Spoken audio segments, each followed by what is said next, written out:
خدا کے عاشق تو ہیں ہزاروں، بنوں میں پھرتے ہیں مارے مارے۔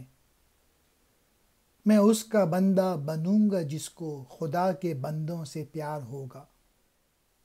یہ رسم بزم فنا ہے اے دل، گناہ ہے جنبش نظر بھی۔ رہے گی کیا آبرو ہماری جو تو یہاں بے قرار ہوگا۔ بنو کہتے ہیں جنگلوں میں،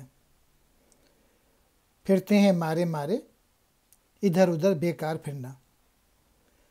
رسم بزم فنا، فنا ہونے والی دنیا کے دستور۔ جنبش نظر، نگاہ کا بدلنا۔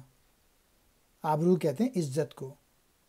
بے قرار، بے چین۔ مین میسج اقبال کا یہ ہے کہ اقبال ان کو سچا عاشق مانتے ہیں جو کہ بندوں کا خیال رکھتے ہیں، جو ان کو خدا کے بندوں سے پیار ہوتا ہے، ان سے محبت سے پیش آتے ہیں، نرمی سے پیش آتے ہیں، اور ان کی خیر خواہی کے لیے زندگی بسر کرتے ہیں۔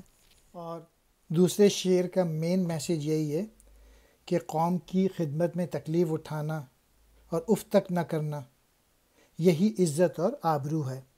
یہ دنیا جو ہے یہ تو فنا ہو جائے گی، اور اس دنیا کا قاعدہ اور دستور یہی ہے کہ جو تکلیف آئے اسے صبر سے، شکر سے برداشت کیا جائے، اور آنکھ جھپکنے کو بھی گناہ سمجھنا چاہیے، یعنی مصیبتوں سے گھبرانا نہیں چاہیے، اور اسٹرگل کرنی چاہیے، محنت کرنی چاہیے۔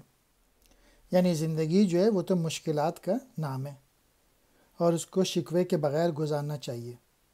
اگر ان میں آپ بے چینی کا اور اضطراب کا مظاہرہ کریں گے تو یہ حوصلہ مندی کی بات نہیں ہے، یہ توہین ہے انسان کی کہ وہ مصیبتوں سے گھبرا جائے۔ ڈیفیکلٹیز کو فیس کرنا چاہیے۔